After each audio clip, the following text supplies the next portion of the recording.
Hello, I'm Dapper Dan Gavosden, and I own every issue of Amazing Spider-Man, including the annuals, which definitely count. And I'm mischievous Mark Giannacchio, and I too own every issue of Amazing Spider-Man, but Dan, the annuals don't count. Welcome to the Amazing Spider Talk, the show where two fans and collectors uncover the strange, fun, and fascinating history of the Spider-Man comic universe. Thanks for joining us for this review episode of the Amazing Spider Talk. Today on the show, Dan and I are going to be discussing Giant Size Amazing Spider-Man, The Chameleon Conspiracy #1, the conclusions of the Chameleon Conspiracy arc. This issue was written by Nick Spencer and Ed Brisson, with pencils by Zé Carlos, Carlos Gomez, Marcelo Ferreira, and Ig Guara, inks by Zé Carlos, Carlos Gomez, Ig Guara, and Wayne Faucher, colors by Andrew Crossley, Rachelle Rosenberg, and Morry Hollowell, and letters by VC's Joe Caramagna. The cover is by Mark Bagley, Andrew Hennessy, and Brian Reber. This issue was first released on June 30th, 2021. My goodness, that's a lot of names, Dan. Well, you know, when they say giant size, the credits page took that to heart. I mean, this may be the most number of creators we've gotten on an issue like this, short of like a centennial or something like that. I mean, Mark, do you think this issue lives up to that level of cohesion or creative juices being pumped in by all these people? Oh, we want to start this night off on a positive note, don't we, Dan? Huh? I mean, bluntly, no.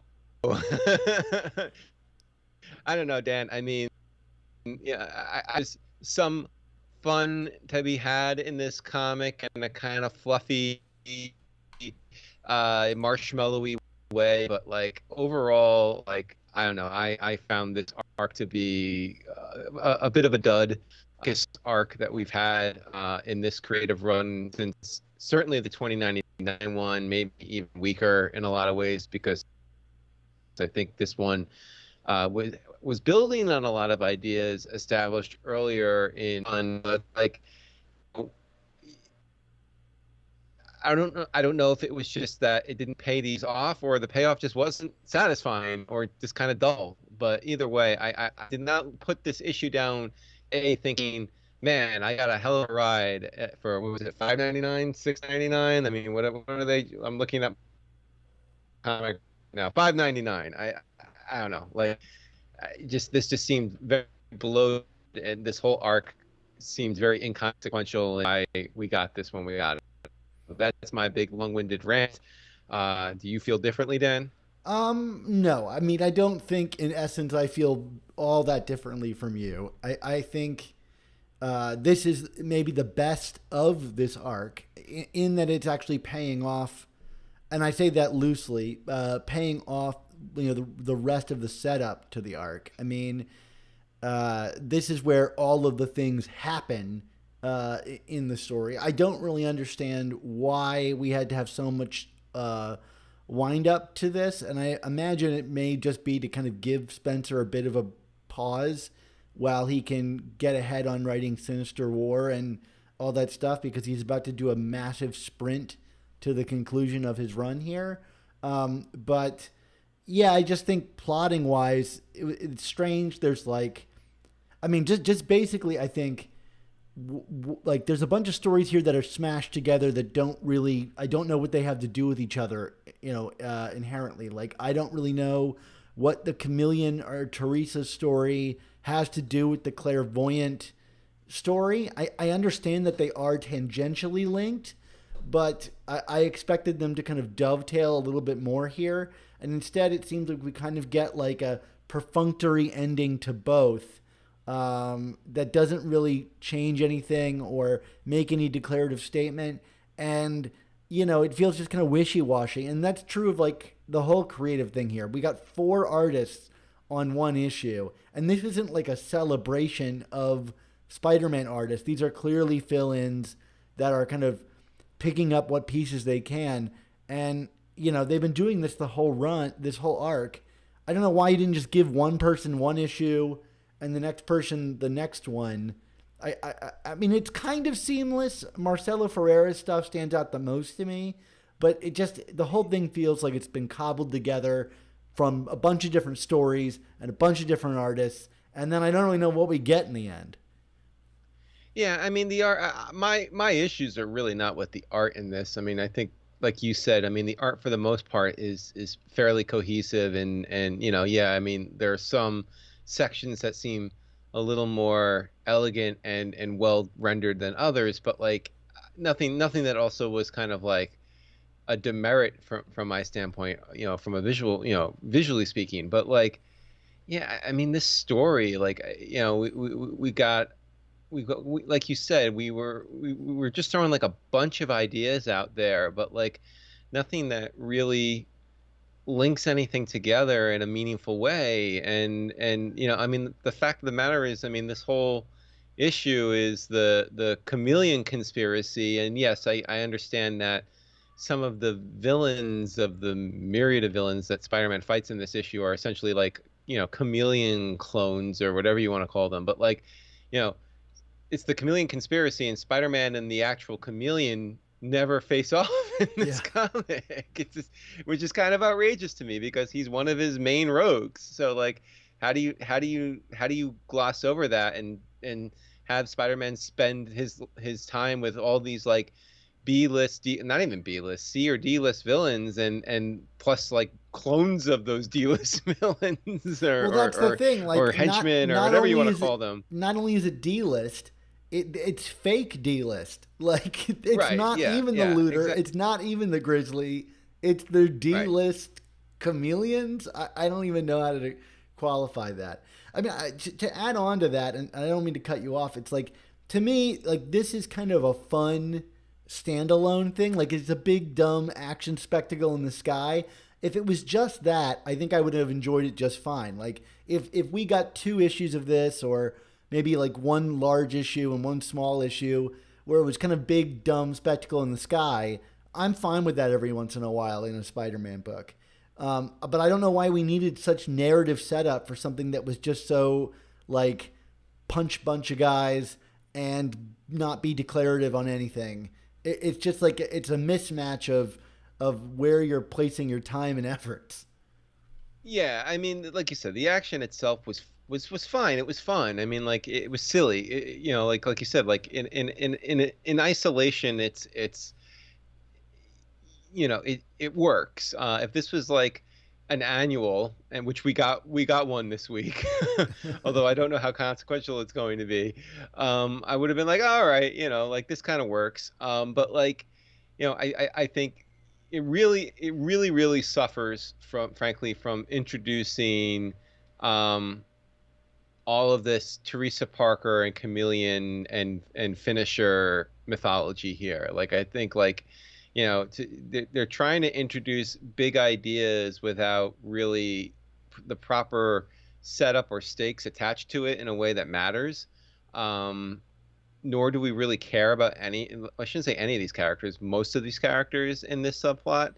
And yet it seemed like this was kind of the central storyline of this I mean, of this plot. Yes, I know Spider-Man is in this and drives the action more than he does in past issues, but like, it's, you talk about the Chameleon Conspiracy, and like, the conspiracy is really more about what is Teresa Parker, which we don't even get resolved here. So it's just a big, it seems like a big jumbly mess. Why don't we talk about some specific things here? I mean, we could start with we kind of get this really cool setup page about Ned Leeds and the Hobgoblin, which is again visually arresting, but like I'm also like, I don't know, like maybe I've brought this up a couple times over the last few issues, Dan, but like this whole Ned Leeds thing just kind of bothers me because I feel like we got this story with Ned's, clone conspiracy, always with the conspiracies, clone conspiracy, clone, that Nick Spencer kind of put a bow on, and then we bring back the actual Ned Leeds in a move that I don't, once again, Nick Spencer, I think, kind of addressing continuity that no one was really asking for. And it's just like, I feel like we're not even talking about the clone anymore. Everyone just accepts that this is it, and I don't know. It's just something feels off to me about this, and we're having Ned like drive the action and team up with Spidey here, and I don't know. Like it's just like I keep saying, it just feels off to me, Dan. Like I don't quite get where this is all coming from and what this is trying to achieve. I mean, I buy that it's Ned, like it's the actual Ned. Like I'm not suspicious of that, although, like I think there's room for another writer to really change that dramatically. I mean, as convinced as I was that the last Ned was the Ned that we were going to have return, I could be equally convinced that this one could be brushed under the rug just as quickly.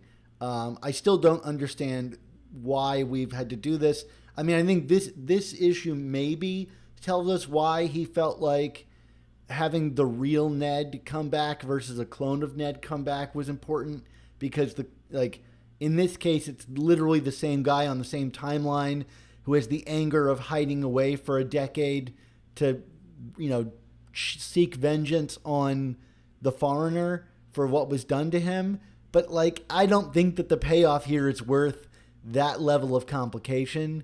That meant killing off that other Ned in that kind of weird way. Nor do I think we're really going to see much of a fallout from Peter's actions of hiding that body. So you're right. It's like either people need to be more suspicious, or there needed to be a better reason for doing it this way. I mean, maybe we'll get Ned as the Hobgoblin. We see him on the covers to Sinister War, and I don't think that that's going to be our old friend under that mask. But who knows? I just, it seemed like a lot. That's the other. It seemed like a lot to add. I'm sorry. Go Dan. ahead. You go.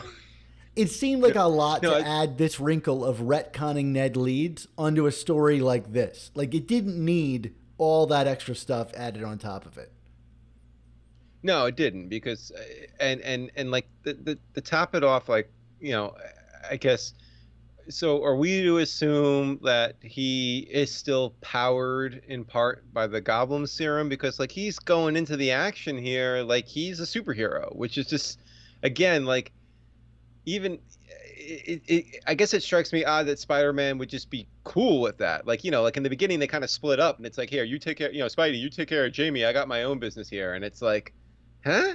Like the Spidey I know wouldn't be like, all right, cool, intrepid reporter Ned Leeds, go take on these supervillains. It just seems odd to me.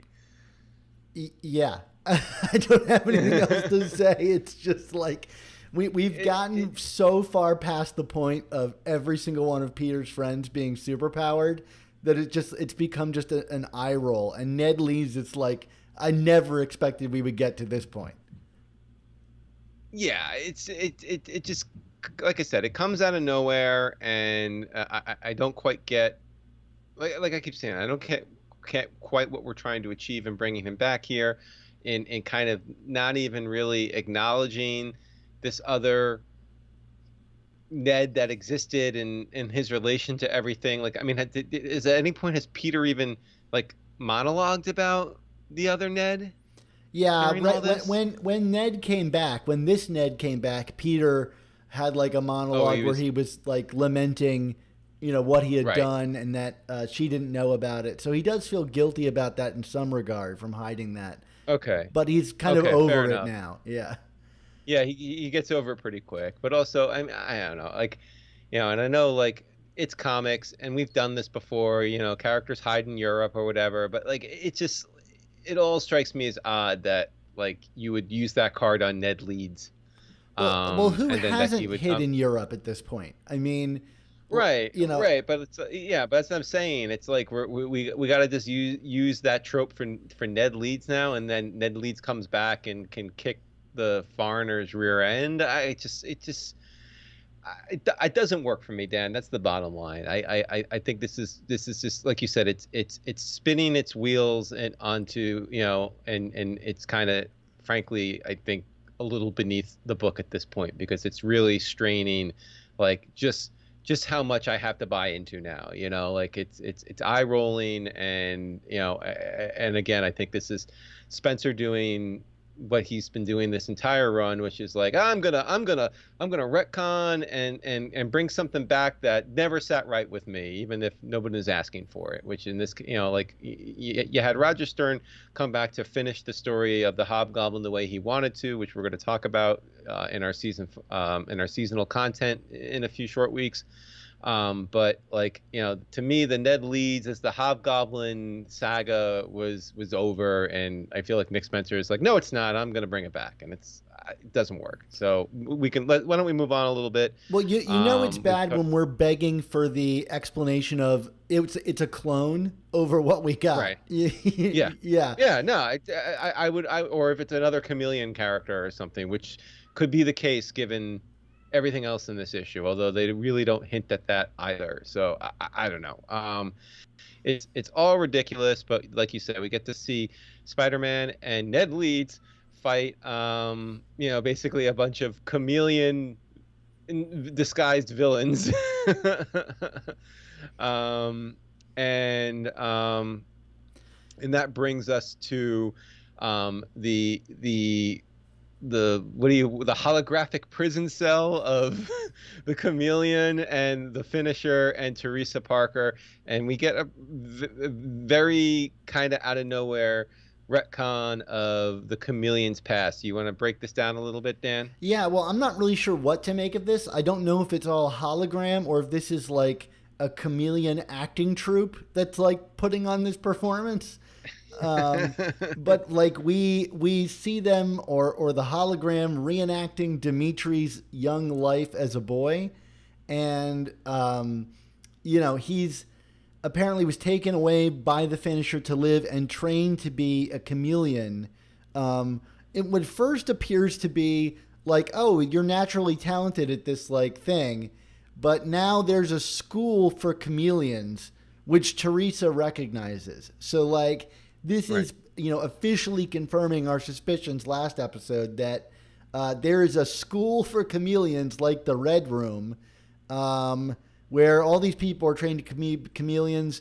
And this is a total retcon. Nothing like this existed in Chameleon's past before he had left, to come to America and discovered that he had this special talent in portraying other people, which led him to a life of crime. Now he has been specifically trained to do this alongside a bunch of other people. Mark, how long do you think this retcon lasts?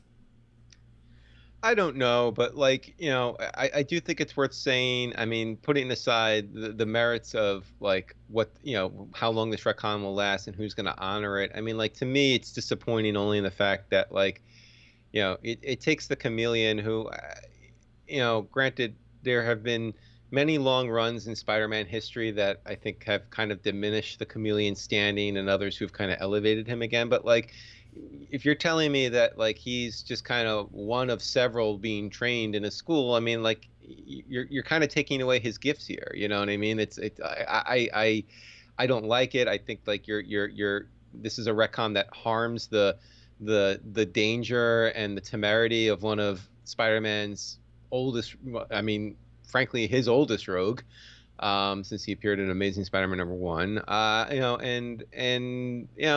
don't quite get the point of, what does having a school of chameleons who can kind of like infiltrate society like they're Skrulls or something, what does this achieve? Like, what are we now just gonna? Are we gonna treat it like the Skrulls, where it's like anyone could be a chameleon? I mean, then who?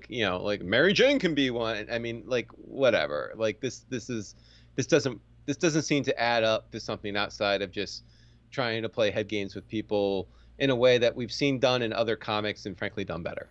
Well, I don't even know what it adds to this story. What does it mean that the Grizzly and all are tearing their faces off and they're chameleons? Why not just have them be hired rogues for the Finisher? Like, I don't know what it adds that they're portraying. Is it the actual Grizzly who's wearing a chameleon mask, or is it like, why not make them Roderick Kingsley hires, where they bought, right? That's what I'm saying. The suit? I mean, Yeah, I mean, we had that a few years ago, and I frankly thought that was kind of cute and fun in a way that, of course, the Hobgoblin would be renting out these personalities to dime a dozen villains or criminals.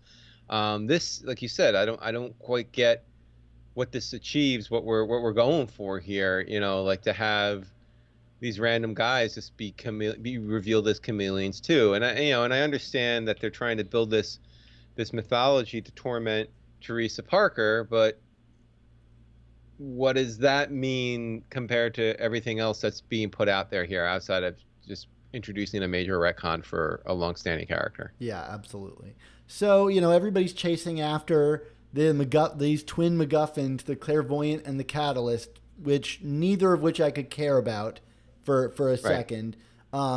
This gets to the kind of main story where, for Ned Leeds is that he confronts the foreigner, the man who had him killed, but he got better. And so he confronts him and begins to kind of like beat the crap out of the foreigner. And, I would buy that Ned Leeds would do that. Ned has always kind of been a bit of a tough guy. He stood up for himself, when pressed. But, skipping ahead in the story, right as he's about to kind of like kill him, Spider-Man stops him. And he kind of realized, like, oh my gosh, what was I doing? I was getting kind of carried away. What have I done? Yeah, right. And maybe that's the effects of the Goblin Serum on him, kind of kicking in. But the disappointing thing is, and really skipping ahead to the end, because let's just get this over with. The foreigner gets away at the end, and there's no justice, or conclusion to this, and I didn't really I'm like, okay, we're still not concluding this in some way. I mean, not that the foreigner getting locked away in prison would really, amount to a whole ton, because everybody breaks out of prison, but it would have been nice to see some conclusion, to the foreigner story. We get a little bit more, which I guess we can get to later, that maybe sets him up for Sinister War. But I'm like, I don't need to keep reading about the foreigner. I keep saying the finisher, the foreigner. Yeah, well, that happens when you have too many similarly sounding yet uninspiring characters in one issue.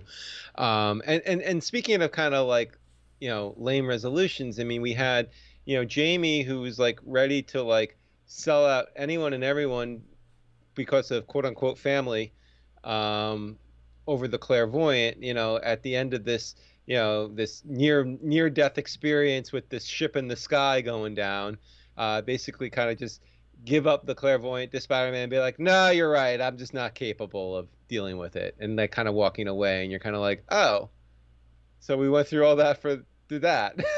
Well, right. Like, what about his family? Does he come up with another way to feed his family? What is...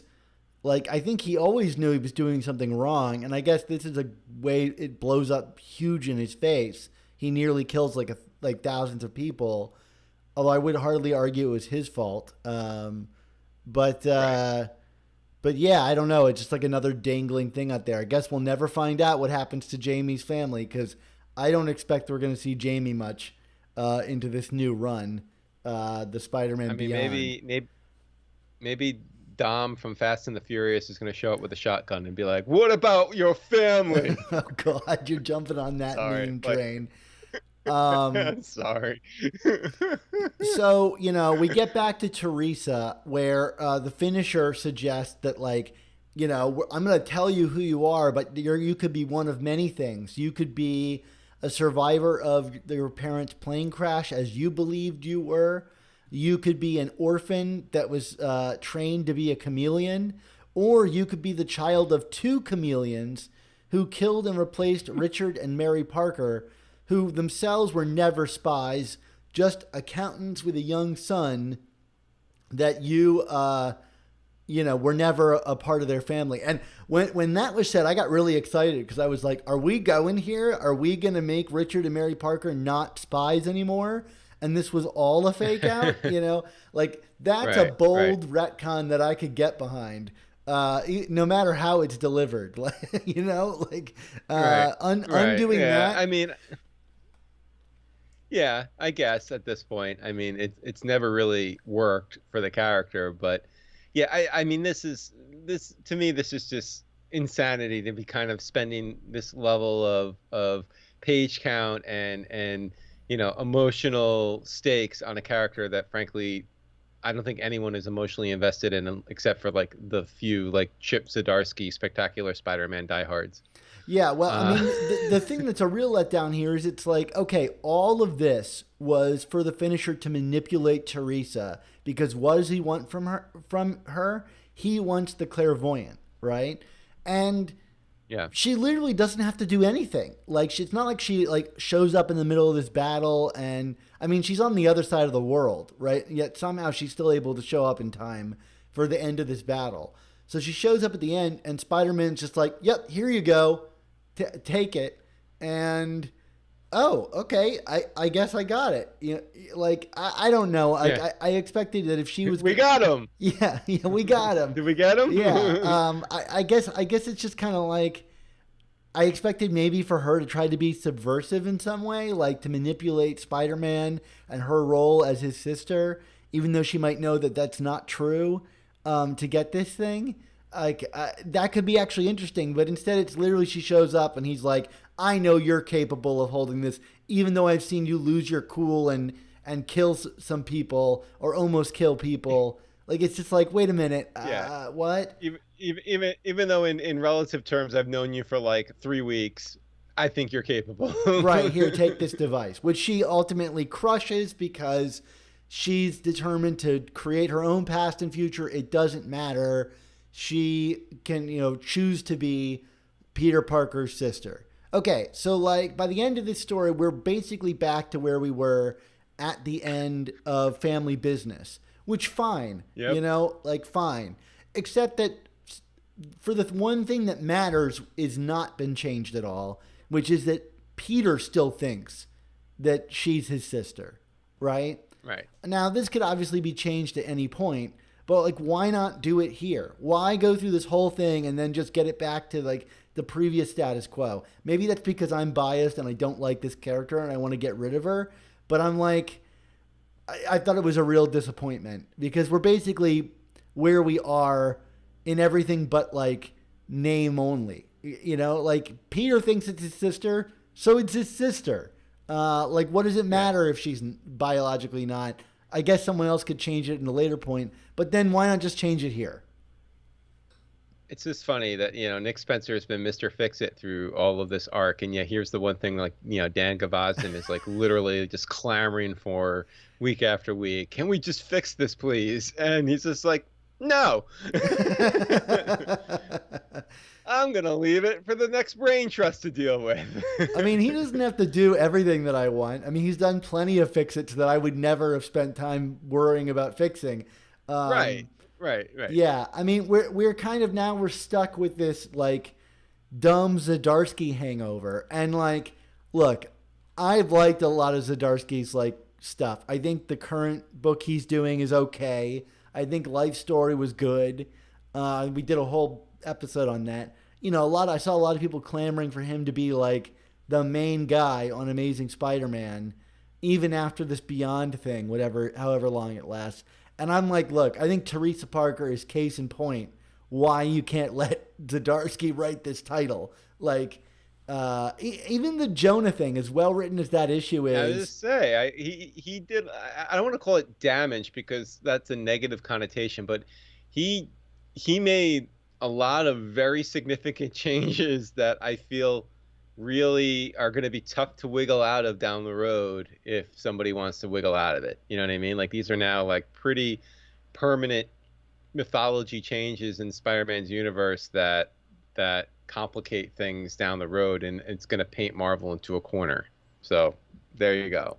That's who you want doing this? I guess. I don't know.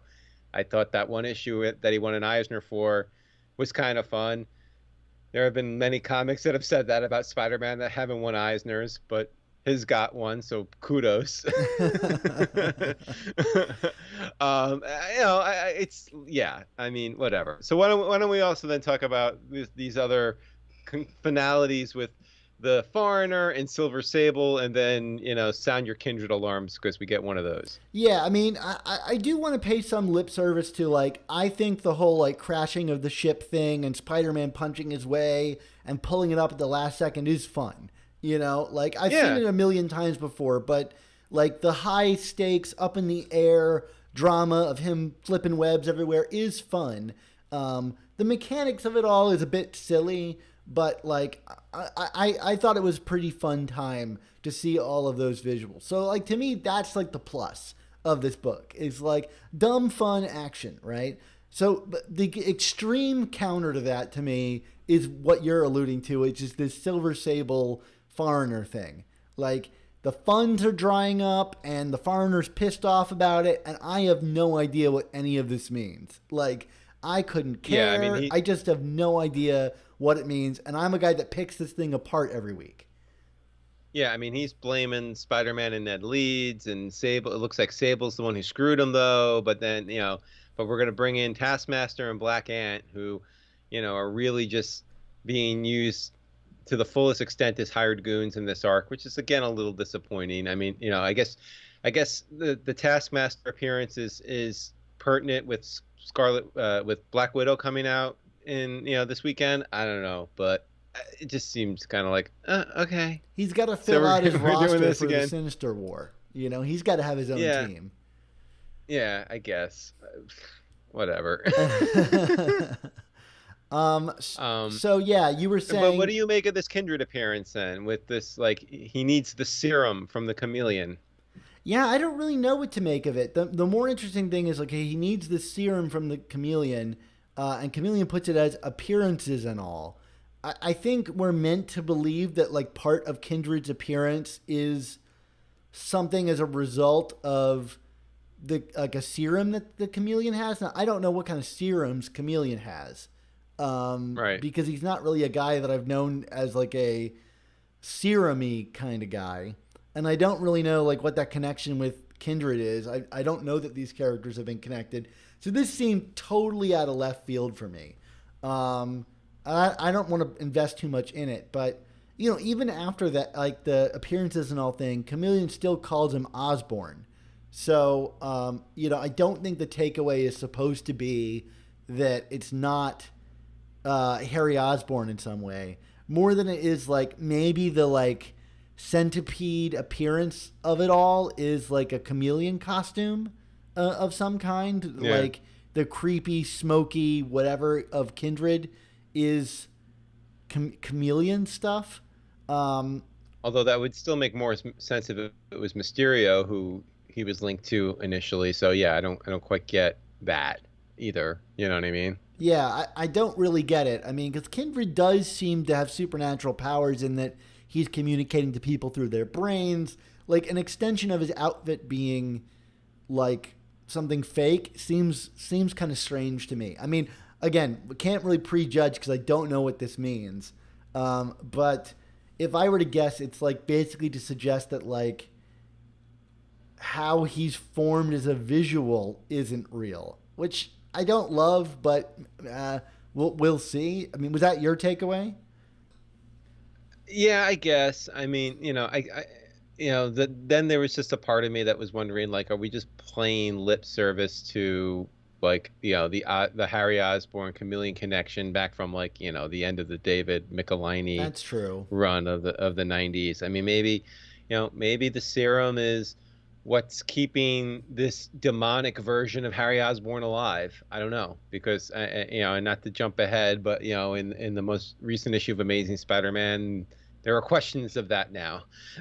Right. You know what I mean? So it could be something related to that, like, there was enough of a, even though we got the sense way back in the day in the 90s when they first teamed up that Harry was kind of pulling the strings from beyond the grave. Maybe it wasn't beyond the grave. I don't know. So I guess we'll find out. Yeah. So then we have, like, one of our kind of, like, standard, backups of auto recruiting members to the Sinister Six. which is interesting. We have not had the original Sinister Six together, I think, since the first annual. Like all of the original cast members.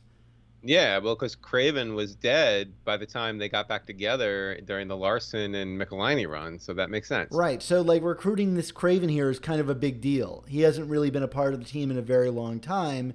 I will say, though, I found it very odd that this Craven looked like the original Craven, not the new clone Craven who has all those tribal tattoos. So this seemed like an art mistake to me, which to me seemed like a strange art mistake because you go through all the trouble of like creating this ostensibly new quote unquote Craven character, and then your first like kind of appearance of him since you don't keep it accurate. I don't know. I don't know what kind of materials they provide these artists, but I was like, I don't know. This is my like push up my glasses with my finger nitpick, but what can you say? It's a worthy nitpick.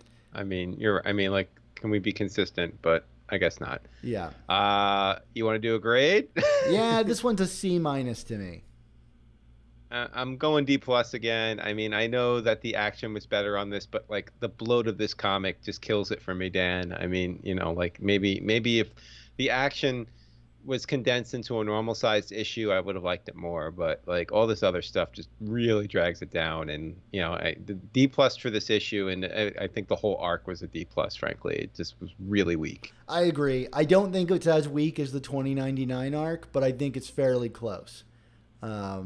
So all right. I mean, like I said, I think not to keep, before we go, I mean, I think the difference between this and the 2099 arc was this was set up in a way to bring resolution to a lot of the earlier ideas that Spencer was planting during his run, and the fact that this is where we're at, to me, makes it more disappointing. So I kind of grade it more harshly, I think, than maybe the 2099 one, which was clearly just let's cross something in, from a larger Marvel event, and even though it doesn't make sense and kind of drags the title down, I don't know. That's just me. Yeah, no, I totally agree with you. I think the art is better here, although I guess, we had the Patrick Gleason debut in that 2099 arc, which was fabulous. But, I don't even know what happened in that story. Like, it was so impossible to decipher. At least here I can I understand the moving pieces and how it fits together, even if I found it, disappointing. Yeah, fair enough. All right. Shall we go home, sir? I think it's a fine idea. Okay, cheerio. So it is that time for all good things to come to an end. So we want to say thank you to you, the listeners and viewers, for tuning in to this episode of The Amazing Spider Talk. Yeah, this episode was edited by Rick Coast with production support from Andy Myers. Our artwork comes handcrafted by artists Ron Friends, Sal Buscema, and Ray Sumser. Our theme songs were produced by Rylan Bojack, Tony Thaxton, and Spider-Madge. This episode was originally released on Patreon as a live stream hangout with us back when the comic was first released. So if you'd like to help support our show's continued existence and these reviews while joining us on the live stream, why not head on over to our Patreon and sign up? So, Mark, until you pull your face off to reveal another mask covering your actual face, what's our motto? Our motto, of course, is, with great podcasts, there must also come, yoink, the Amazing Spider Talk.